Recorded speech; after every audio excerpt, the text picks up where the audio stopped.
ஓம் சாய்ராம், ஜெய் சாய்ராம். என் அன்பின் சாய் குடும்ப உறவுகளே, உன் குடும்பம் ஆசிர்வதிக்கப்பட போகிறது. தொடர்ந்து பல கசப்பான அனுபவங்களை நீ பார்த்து விட்டாயல்லவா? பிரபஞ்சம் சில இனிப்பான நிகழ்வுகளை உன் இல்லத்தில் நிகழ்த்த இருக்கிறது. அது உன் எண்ணத்தில் உள்ள நேர்மறை சிந்தனைகளோடு இணைந்து செயல்படும்.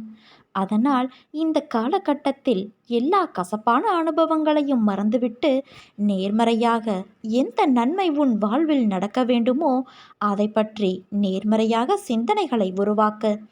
இல்லத்தில் மகிழ்ச்சிக்கான இந்த தருணத்தை நீ மகிழ்ச்சியோடு ஏற்றுக்கொண்டு இயல்பாக இரு. கூடிய விரைவில் உன் இல்லத்தில் ஒரு சுப நிகழ்ச்சி நடக்கப் போகிறது என் குழந்தையே. என் ஆசிர்வாதத்துடன் அனைத்தும் நல்லபடியாக நடக்கும். கல் உடைந்து சிலையாக வேண்டுமானால் உளி அடிபட்டுத்தான் ஆக வேண்டும். பிறர் நன்மை பெற வேண்டுமானால் நாம் கஷ்டப்பட்டுத்தான் ஆக வேண்டும். நீண்ட இரும்பு கம்பியாக இருந்த ஒன்றை துண்டாக வெட்டி உளியாக்கி பயன்படுத்துவதைப் போல பிரபஞ்சத்தில் பஞ்சபூதங்களாயிருந்த உன்னை மானுடனாய் கடவுள் பிறக்க வைத்தது அவன் தன் தேவைகளை உன்னை வைத்து பூர்த்தி செய்து கொள்ளவே. நாம் பயன்படுத்துகின்ற அழகு சாதனம் முதல் அணிந்து கொள்ளும் நகைகள், கட்டுகிற கடிகாரம் உட்பட அனைத்துமே அடிபட்டதால் தான் உருவானவை. அனுபவிக்க மட்டுமே நமக்கு விதிக்கப்பட்டு இருக்கிறது. எதற்காக என்று கேள்வி கேட்க நமக்கு உரிமை இல்லை. கேட்டாலும் இறைவன் நம்மை விட மாட்டான்.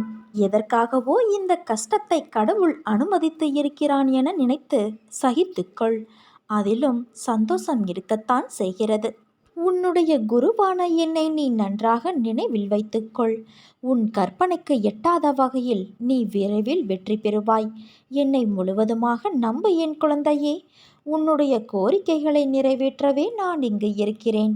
என்னை முழுவதுமாக நம்பி முடிந்த அளவு அமைதியாக இருந்தால் கஷ்டங்கள் அனுபவிப்பது பெரிதளவில் தெரியாமலேயே நீ விரைவில் வெற்றி பெறுவாய். அப்படி இல்லாமல் சற்று நம்பிக்கை தளர்ந்து நீ காணப்படும்போது அதனால் வரும் துன்பங்களை தாங்க முடியாமல் நீ வேதனைப்படுகிறாய். எப்படி இருந்தாலும் என்னால் அதை பொறுத்து கொள்ள முடியாது.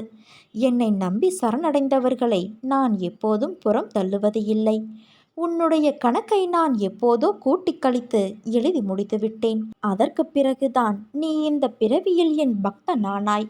உனக்கான காலம் நான் குறித்திருக்கும் வரை உனக்கான தெம்பை நான் கொடுத்தே தீருவேன். எப்படி இருந்தாலும் நீ காப்பாற்றப்படுவாய்.